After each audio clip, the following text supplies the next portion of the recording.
Жақсы, тамаша. Енді біз өзіміз жаңадан бір курс ашайық. Курс ашу үшін сізде екі вариант бар. Мына жерде Create a new course деген бар, плюспен, болмаса мына төменде де бар. Екеуін де бассаңыз болады, разница жоқ, екеуі бір нәрсе істейді. Курсты басқан кезде мына жерде бізге толтыру керек нәрселер бар. Мысалы, мына жерде не дейді? Course number дейді. Курстың номері. Мен мысалы алдында бүйтіп істедім, Math 01 дедім. Яғни математика 01. Просто мысал ретінде. Енді бұның ішінде мен алдында мынандай, енді осыны тексеріп көру үшін мен колледждегі балаларға математика сабағын кезінде емтихан алдық.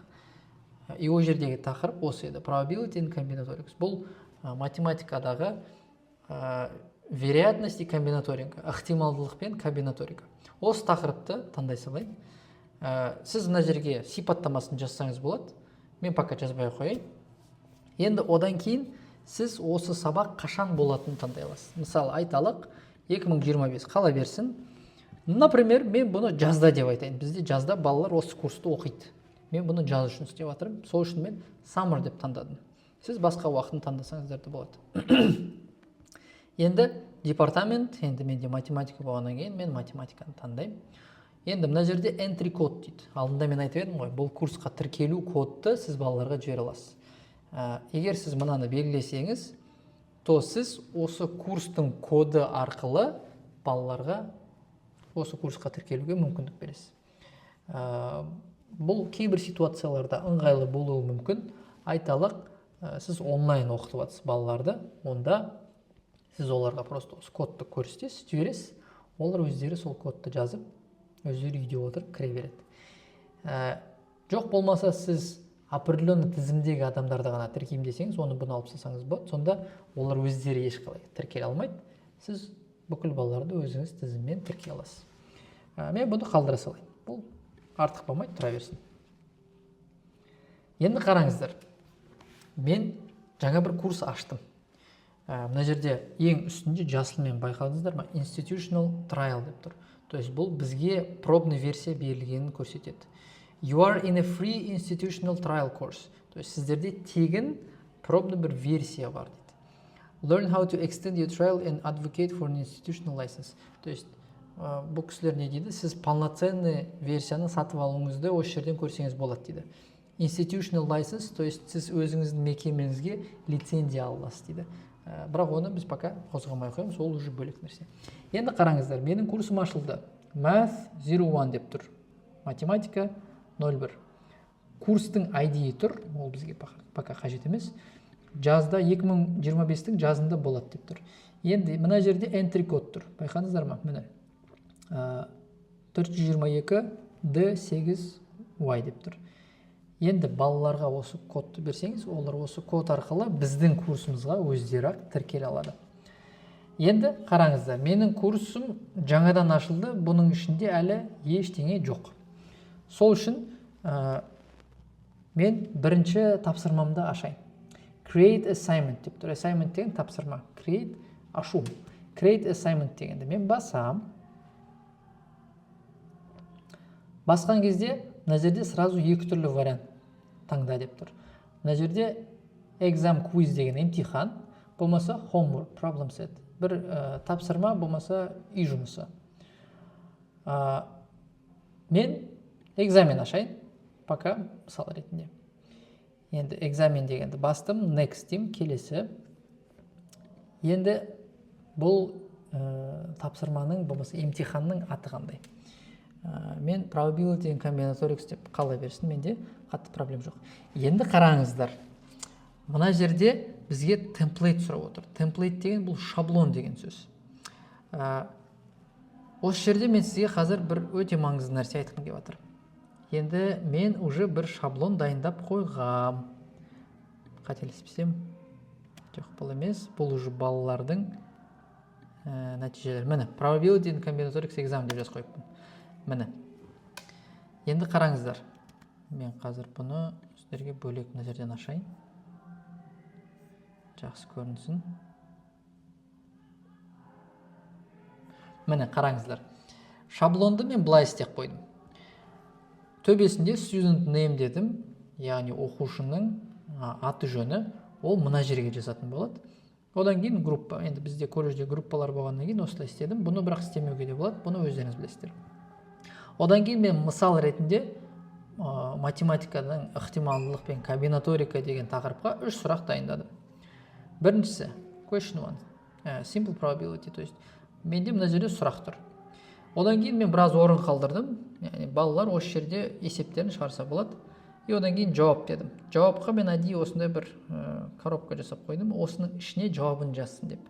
Яғни мен платформаға бұның жүктеген кезде жауаптарды осы жерден іздесін деп айтам. Бірақ одан бөлек мен шешімін де егер тексергім келсе, неге? Себебі кейде болады, кейбір балалар емтиханда біреуден бәлкім көшіруі мүмкін, бәлкім наугад та болуы мүмкін, бірақ дұрыс жауапты олар тауып алады. Жауабын дұрыс жазады, бірақ шешімі қате. Негізі студент түсінбегенін біз көре аламыз, шешімін тексерген кезде. Сондай варианттарды да қарастырғым келіп тұр. Сол үшін мен мына жерге де көңіл аударатын боламын. Тура солай менде екінші сұрақ и үшінші сұрақ. Бір бетте 3 сұрақ. Мен осы шаблонды қолданамын. Енді мен мына жерге template деген кезде мен select pdf деймін, pdf файлды таңдау. Осы жерде ол уже бізге айтып отыр. Бұл шаблон pdf форматта болу керек. Енді мен алдын ала мына файлды дайындап бердім. Open деймін. Міне жүктелді. Probability and combinatorics exam.pdf дейді. Енді мына жерде submission anonymization дейді. То есть анонимно бағалау дейді. Бұл негізі өте күшті нәрсе. Яғни сіз балалардың парақтарын көрген кезде балалардың аттарын көрмейсіз. Бұл не үшін істелінеді? Кейбір мұғалімдер енді балалармен әртүрлі қарым-қатынас болуы мүмкін. Кейбір балалар бізде кейде любимчик болады, кейбір баланы біз жақсы көретін боламыз, сол үшін оның бағасын кейде көтеріп қоятын жағдай болуы мүмкін. Ал кейбір балалармен қарым-қатынасымыз онша емес болмаса, кейбір мұғалімдер оның бағасын өкінішке қарай сәл түсіріп, сәл қаталдау болуы мүмкін. Ол әділетсіз болып есептелген үшін платформа осы нәрсені қарастырған. Яғни сіз мынаны бассаңыз, enable anonymous grading, яғни сіз балалардың аттарын көрмейтін боласыз. Сол үшін сіз кім екенін түсінбегеннен кейін бәріне бірдей критериймен бағалайтын боласыз деген ой. Бірақ мен бұны пока қоймаймын. Неге? Потому что мен балалардың аттарын сізге бір жерде көрсеткім келіп тұр. Сол үшін бұл әрі қалады. Бірақ мына функция премиум аккаунттарда бар екен, мына жерде сразу жазылып тұр. Бізде енді уақытша версия болғаннан кейін бізге бұл ашық тұр. Мына жерде не дейді? Who will upload submissions? Балалардың жұмыстарын кім жүктейді? Балалардың өздері жүктей ма, болмаса мұғалім жүктейді ма? Сіз өзіңіз білесіз, оқушыларға да жүктетсеңіз болады, бірақ осы мысалда мен өзім жүктейтін болғаннан кейін мен инструктор деген таңдаймын, мен өзім жүктеймін. Одан кейін create your rubric. Мына жерде рубрика мен пока қажет жоқ, ол бізге керек болмайды. Оны кейін қажет болса жасауға болады, бірақ пока бұл бізге қажет емес. Енді мен create assignment деймін. Тапсырманы ашам. Енді менің тапсырмам ашылды. Енді қараңыздар, бұл менің бағанағы шаблонымды жүктеп қойды. Енді осы жерде маңызды момент. Қараңыздар, біз бірінші қадамдамыз create outline. Outline деген бір рамка сияқты, структурасын жасап бер деп жатыр бізге. Енді бұл қадамда біз не істейміз? Create name region дегенді бірінші мынаны бізге өзі де көрсетіп жатыр. Create name region. Create name region деген баланың аты қай жерде жазылатынын көрсет деп жатыр. Мен егер мынаны бассам, қараңыздар, менде мынандай бір коробка шықты. Байқаңыздар ма? Name region деп тұр. Мен не істеуім керек? Біздің шаблонда student name деген мына жерде тұр ғой. Мен осы коробканы сол жерге келтіруім керек. Мен бүйтем, бұның размерін бүйтіп өзгертем. Көрдіңіздер ма? Яғни мен не деймін? Мен бұл платформаға, Gradescope'қа айтып жатырмын. Балалардың парақтарын мен жүктеген кезде балалардың есімдерін осы жерден ізде деймін. Енді балалар, скорее всего, осы жерге жазады. Осы жерден сен аттарын таба аласың деймін. Одан кейін create ID region дейді. То есть бұл бағанағы ID-лер. Егер сізде ID бар болса, онда істесеңіз болады. Егер жоқ болса, бұл қажет емес. Мысалы, мен группаларға мына жерге белгілеп қойсам болады. Менде бірнеше группа бар болатын болса, оларды группамен де көріп отыру үшін осылай белгілеуге болады. Керек емес болса, алып тастасаңыз болады. Мына крестикке басасыз, ол өшіп қалады. Енді бізде 3 сұрақ бар, сол 3 сұрақтың жауаптарын қайдан қарастыру керек екенін көрсетеміз. Енді қараңыздар, мен new question дегенді басқан кезде платформа уже қай жерде екенін примерно түсініп тұр. Көрдіңіздер ме? Мынандай бір нәрсе шықты. Енді мен не істеймін? Мен бірінші сұрақтың территориясын көрсетемін. Мен мына жердің бәрін көрсеткім келіп тұрған. Мына сызыққа дейін. Бірінші сұрақтың жауабын осы жерден ізде деп айтамын. Егер қаласаңыз, мынаны бүйтіп сәл кішірейтуге де болады. Мына сұрақтың өзін қоспау үшін. Бірақ мен қоса берейін. Мына жерге не дейін? Question 1 дейін. Бірінші сұрақ. И бірінші сұраққа неше ұпай беретінін сұрап жатыр. Мысалы, менде бірінші сұрақ оңай болғаннан кейін, жоқ, бірінші сұрақ наоборот менде қиын, мен оған 40 ұпай дейін. 40, 30, 30, жалпы сонда 100 ұпай болады. Екінші сұрақ, байқадыңыздар ма, уже түсініп отыр. Уже осы жерден іздеу керек екенін түсініп тұр. Тағы сәл бүйтіп үлкейтейін. И мына жерге question 2 деп жазам. И оның ұпайы 30. Одан кейін үшіншіні уже өзі автоматически түсініп тұр қайда екенін. Мына жерге question 3 деймін. И оғанда 30 ұпай деп жазам. Енді қараңыздар. Менде получается бір оқушының жауап парағында 5 негізгі секция бар. 5 регион бар. Грейдскоп осы 5 нәрсені қарайды. Біріншісі баланың атын мына жерден іздейді. Одан кейін группаны осы жерден қарайды. Бірінші сұрақты мына жерде, екінші сұрақ, үшінші сұрақтың жауаптарын осы жерлерден қарайды. Ұпайларын мен жазып қойдым. Енді мен save outline деймін. То есть осы шаблонның бағанағы рамкаларын бәрін осылай сақта деймін. Міне қараңыздар, сақтады. Енді екінші этап рубрика, оны мен бағана пока қажет емес дедім, сол үшін оны біз пока қарастырмаймыз. Бізді сразу үшіншісіне лақтырды. Manage scans дейді. То есть мына жерде ол не дейді? Балалардың скандарын осының ішіне жүкте дейді.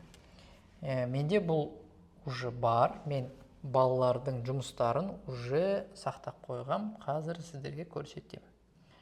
Қателеспесем, мынау ғой деймін. Қараңыздар, менде бірнеше оқушының жұмыстарын мен уже сканерлеп жүктеп қойдым. Менде бөлек бір PDF файлда бар. Бұның ішінде Мадияр Жәнібек деген тұр. Мұны группасы тұр. Оның жауаптары. Бірінші парақ. Болат Мөлдір, Сұлтан Мұсахан, Олжас Тоқтасын. Одан кейін мен өзім бармын. Мен де бір тест ретінде осының ішіне өзімде жазып қойдым, тексеру үшін. Енді мен бұны жүктемей тұрып, мына жерде қараңыздар, select PDF files дейді. Select PDF files. Міне мынау. Мен бұны жүктедім. Міне қараңыздар. Мынаның ішіне extracting pages, finding split points. То есть платформа осы PDF файлының ішіндегі әр бетті жеке-жеке қарастырып жатыр. Мына жерде не дейді? 5 active submissions created automatically дейді. То есть ішінен мен 5 адамның жұмыстарын уже таптым дейді, автоматически. Көрдім дейді. Егер мен show дегенді бассам, ол уже әр баланың бетін мына жерде бүйтіп жеке-жеке көрсете алады. Керек болса, мына жерден кейбіреулерді өшіріп тастауға болады, бірақ мен итак 5 адамдық ғана жібердім, сол үшін мен бұны тиіспеймін. Енді manage submissions кеттік, келесі қадамды секірді. Енді қараңыздар, ол не деп тұр?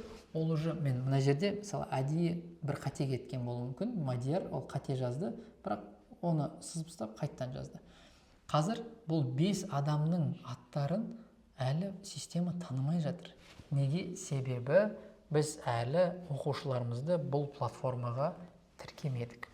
Тіркеу үшін мына жерде қызылмен өзі итак бізге подсказка беріп жатыр.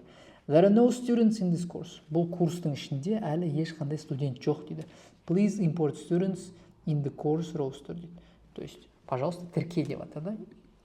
Енді мен бұған бассам, міне, мына жерде шықты. Бұл курстың ішінде әзірше тек мен ғана бармын, мен мұғалім ретінде тіркелгем. Енді add members деймін. Мен add members десем, бұның ішіне студенттерді немесе басқа мұғалімдерді қосалам.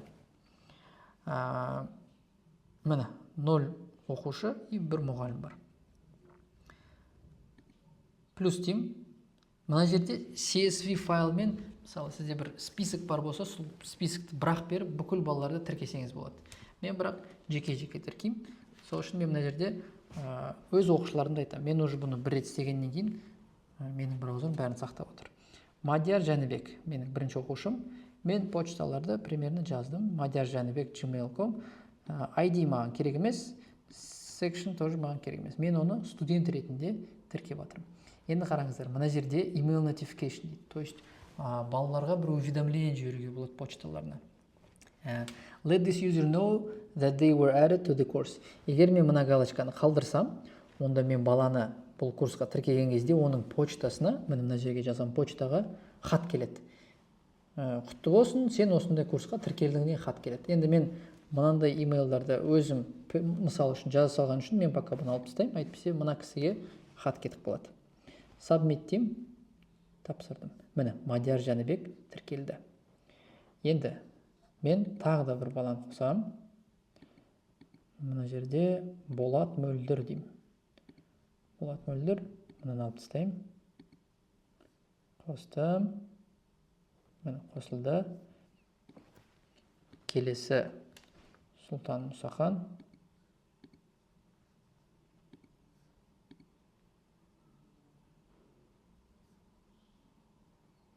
Оны да қостық. Олжас Тоқтасын. Студент болып қосылады. И өзімді де қосайын. Бірақ осы жолы өзімді оқушы ретінде қосам. Сол үшін мына жерде менің жеке өзімнің Gmail-ым тұр. Мектептің почтасы емес. Қостым. Енді қараңыздар. Мында мынау аккаунт, мектептің аккаунты менде мұғалім ретінде тіркелген, ал міне Жүнісов Әлішер бұл оқушы ретінде тіркелген. Сол үшін проблем жоқ. Хорошо, енді қайттан тапсырмаларымызға оралайық. Енді қараңыздар. Мына жерде байқадыңыздар ма? Платформа уже Мадияр Жәнібекті танып тұр. Болат Мөлдірді таныды, Сұлтан Мұсаханды таныды. Олжас Тоқтасын мен Әлішер Жүнісовті дұрыс танымай қалды. Мына жерде енді жазылғанына байланысты танымаған болуы мүмкін. Бірақ мына жерде уже не деп тұр? Екі оқушы қалды дейді. Мыналардың бәрі уже автоматически табылған. Мен Олжас Тоқтасынды белгілеймін, одан кейін Әлішер Жүнісовті белгілеймін. Енді келесі қадам мен уже бағалау процесіне кіре аламын.